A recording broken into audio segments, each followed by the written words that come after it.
राधे राधे भक्तों, जय श्री कृष्णा, जय श्री राधे भक्तों। आज मैं आपको वैशाख मास का 19वां अध्याय सुनाऊंगी। भक्तों, ध्यानपूर्वक सुनिएगा क्योंकि वैशाख मास अब समापन की ओर चल रहा है। हमें इसका ज़्यादा से ज़्यादा उपयोग करना है ताकि हमें बाद में पछताना ना पड़े। श्रुतिदेव कहते हैं कि वैशाख मास का महात्म का और भी फल सुनो। पांचाल देश के राजा भूरियश का पुत्र पुरुयश नाम वाला अत्यंत पुण्यात्मा तथा बुद्धिमान था। पिता के मरने पर वह राजा बना। वह धर्मपूर्वक पृथ्वी पर राज्य करता था, परंतु पूर्व जन्म में उसने जल दान नहीं किया था। इस कारण उसकी सब संपत्ति नष्ट हो गई। इस प्रकार उसको बलहीन देखकर उसके कई शत्रु राजाओं ने उस पर आक्रमण कर दिया। बेचारा राजा त्रास्त होकर अपनी शिखनी रानी और कुछ साथियों सहित पर्वत की एक ऐसी गुफा में छिप गया जिसका रास्ता कोई नहीं जानता था। राजा ने बड़ी व्याकुलता से वहां पर 53 वर्ष व्यतीत किए।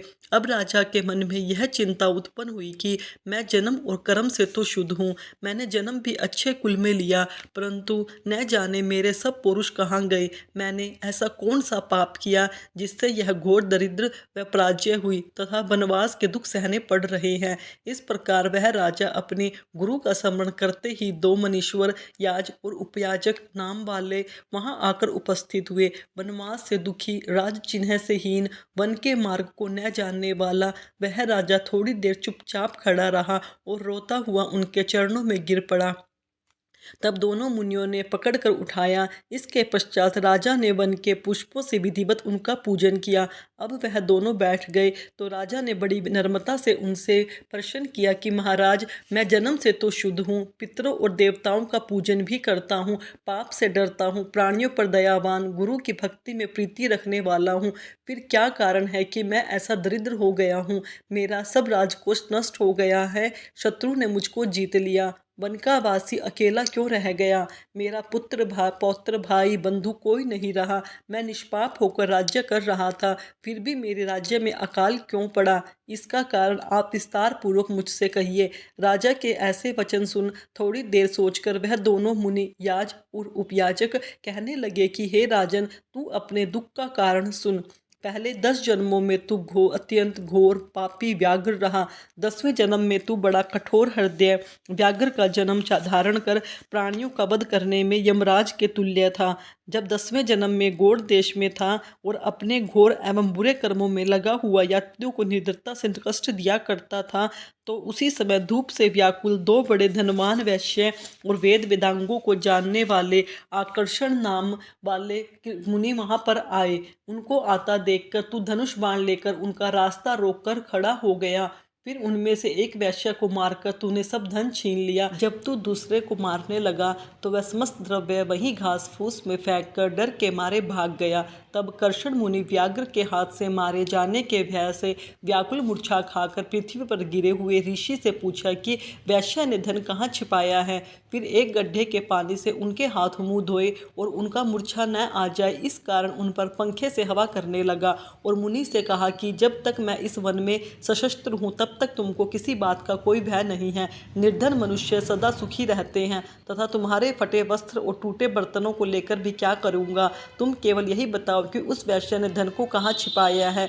यदि ठीक नहीं बताओगे तो तुम्हें मार डालूंगा। कर्षण बोले कि वैश्य धन को इन घास फूस में फेंक कर गया है और स्वयं इधर भाग गया।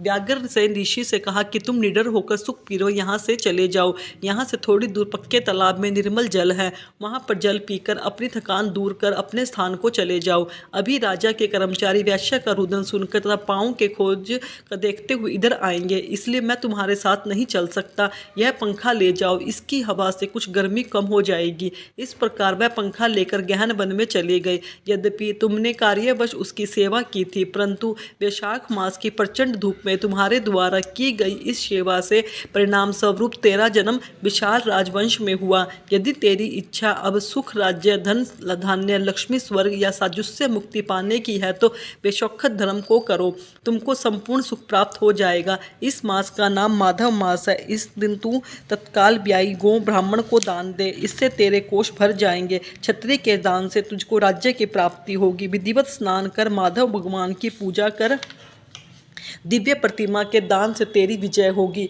यदि तेरी इच्छा अपने समान पुत्रों की है तो भी तू प्राणियों के हित के लिए प्याऊ लगवा। हे राजन, इस बेशौकत सब धर्मों के करने से समस्त लोग तेरे वश में हो जाएंगे। इतना कह दोनों कुल पुरोहित याज और उपायाज कहने अपने अपने घर को चले गए। तब महापराक्रमी राजा कुल पुरोहितों के कथा अनुसार बेशौकत धर्म और भगवान की पूजा करने लगा, जिसके प्रभाव से राजा ने अपनी बची हुई सेना को लेकर पंचाल नगरी में प्रवेश किया। इस प्रकार राजा पुरुयश ने अपना खोया हुआ सारा राज्य पुनः प्राप्त कर लिया। इति श्री वैशाख महात्म 19वां अध्याय समाप्त। तो यह माधव मास चल रहा है।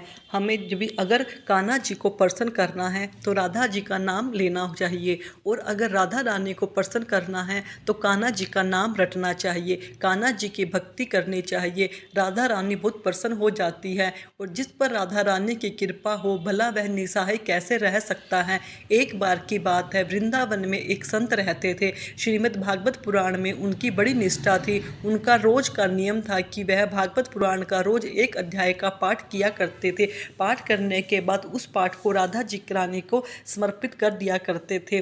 वह संत वृंदावन छोड़कर कहीं भी जाते आते नहीं थे। उन्होंने जो कुछ भी चाहिए था, लोग भक्ति भाव से खाना पीना, उनकी जरूरत का सामान उनकी कुटिया पर ही पहुंचा दिया करते थे। वह संत भी अपनी कुटिया में बैठे बैठे या तो किशोरी जी का नाम जपते रहते या फिर श्रीमद् भागवत का पाठ करते रहते। ऐसा करते करते उन्हें कई वर्ष बीत गए। एक दिन भी ऐसा नहीं था जब उन्होंने बीच में राधा रानी को भागवत का ध्यान ना किया हो। वे संत अब बूढ़े हो गए। श्रोताओं का बुढ़ापा ऐसा ही होता है। शरीर के सारे अंग कमजोर हो गए, कानों से सुनाई देना कम हो गया, आंखों से दिखाई देना कम हो गया, यहाँ तक कि चलने के लिए भी शरीर में शक्ति नहीं रही। अब भागवत का जब पाठ करने बैठते तो उन्हें भागवत के अक्षर बहुत धुंधले से दिखाई पड़ते, पढ़ने में कठिनाई होती थी। बहुत देर तक नजरें गड़ाए रखते, तब धीरे धीरे कुछ समझ में आता, उसी को पढ़ने लगते। कुछ दिनों के बाद अब उन्हें दिखना भी कम हो गया, भागवत कथा पढ़ने में असमर्थ हो रहे थे। संत जी को सिर्फ एक बात का अफसोस था। अफसोस इस बात का था कि उनकी आंखों की रोशनी कम हो रही है। अफसोस इस बात का था कि अब भागवत का पाठ कैसे करेंगे, कैसे राधा रानी को भागवत सुनाएंगे। उनका कई वर्षों का नियम था जो ऐसा लगता था अब टूट रहा है। ऐसा लगेगा कि अब इस नियम का पालन नहीं कर पाएंगे। हर समय उनके मन में बस यही दुख रहता कि अब मैं राधा रानी को भागवत कैसे सुना पाऊंगा। एक दिन की बात है, उन्होंने भागवत की पुस्तक निकाली और पढ़ने का प्रयास किया, लेकिन सारे अक्षर धुंधले दिखाई दे रहे थे। उन्हें एक भी अक्षर समझ नहीं आया। बड़े दुखी हो गए। दुखी मन से सब वे भगवान कृष्ण को याद करने लगे। प्रभु, मैं इतने दिनों से भागवत का पाठ कर रहा हूँ, आपने आज ऐसा क्यों किया? अब मैं राधा रानी को पाठ कैसे सुनाऊंगा? यह सोचकर भगवान को याद करते करते वो रोने लगे। रोते रोते सारा दिन बीत गया, शाम हो गई। यहाँ तक कि दुख के मारे संत जी ने उस दिन कुछ भी खाया पिया नहीं, क्योंकि उनका रोज का नियम था जब तक भागवत का एक पाठ राधा रानी को नहीं सुना देते थे तब तक वे कुछ भी खाते पीते नहीं थे। जब शाम हो गई, उनके दरवाजे पर एक दस्तक हुई। किसी ने दरवाज़ा खटखटाया, और एक तो संत जी को वैसे ही कम दिखाई दे रहा था, उन्हें यह भी नहीं पता चल रहा था कि सामने कौन उनसे बात कर रहा है या कौन उनके दरवाजे पर दस्तक दे रहा है। वे किसी को पहचानने में असमर्थ हो चुके थे। किसी तरह से दरवाजे पर पहुँचे, दरवाज़ा खोलकर बोले, कौन है? तब एक नन्हा सा बालक बोला, बाबा, माँ ने आपके लिए खाने का भोजन भेजा है। वो संत दुखी तो थे, भोजन की बात सुनते ही बोले, नहीं चाहिए खाना, जब तक मेरा नियम नहीं पूरा होगा मैं भोजन नहीं करूँगा। वह नन्हा बालक बोला, बाबा, कौन सा नियम? अब कैसा लगा मानो उस संत ने अपना दुख बांटने वाला कोई मिल गया हो। सुबह से शाम हो गई थी, उनके मन में जो भारी दुख था अब वे उसी बालक को सुनाते हुए बोले, बेटा, मैं रोज अपनी राधा रानी को भागवत का एक पाठ सुनाया करता हूँ और उसके बाद ही कुछ खाता पीता हूँ, और आज तो सुबह से शाम हो गई। मैंने पढ़ने का बहुत प्रयास किया, लेकिन मेरी आंखों से आज तो बिल्कुल भी नहीं दिखाई दे रहा था। ऐसा लगता है कि मेरी आंखों की रोशनी चली गई। ऐसा कहकर वो संत बाबा रोने लगा। बालक उन्हें रोता हुआ देखकर बोलने लगा, बाबा, अच्छा आंखें चली गई, इसलिए आप दुखी हो रहे हो? तो संत महाराज बोले, अरे बेटा, यह आंखें भला किसको चाहिए? अरे मैं तो इसलिए दुखी हो रहा हूँ कि अब मैं अपनी राधा रानी को भागवत कैसे सुनाऊंगा। तब संत महाराज जी की बात सुनकर वो नन्हा बालक बोला, बाबा, थोड़ा रुको, मैं बिल्कुल अभी आया। ऐसे कहते ही वह बालक दौड़कर वहां से चला गया। बाबा वहीं दरवाजे पर खड़े रहे। इतने में ही बालक फिर तेजी से दौड़ता हुआ वापिस आया। और बोला, बाबा हाथ में कुछ पकड़ाते हुए बोला, बाबा यह लो पट्टी और अपनी आंखों पर बांध लो। ऐसा कहकर वह पट्टी संत महाराज के हाथों में पकड़ाकर भाग गया। बाबा उसे आवाज देते ही रह गए, लेकिन वह रुका नहीं। तब बाबा बड़े ही दुखी मन से कमरे के अंदर आकर धरती पर ही लेट गए। बाबा ने सोचा, हो सकता है किसी वैद्य का बालक होगा, कुछ इलाज जानता होगा, हो सकता है इस पट्टी में कुछ मरहम लगा रखी हो, चलो लगाकर देखता हूँ, शायद कुछ आराम मिल जाए, शायद मुझे दिखना शुरू हो जाए। ऐसा सोचकर बाबा ने धरती पर लेटे ही हाथों में पट्टी पकड़ी, हाथों पर बांध ली और सो गए। कुछ देर के बाद जब बाबा उठे तो बड़ा आश्चर्य हुआ, बड़ी हैरानी हुई। बाबा को सुबह से लेकर शाम तक जो भागवत का एक अक्षर भी समझ में नहीं आ रहा था, यहाँ तक कि उन्हें अपने कमरे में रखी कोई वस्तु भी साफ साफ दिखाई नहीं दे रही थी, अब उन्हें सब कुछ साफ साफ दिखाई देने लगा।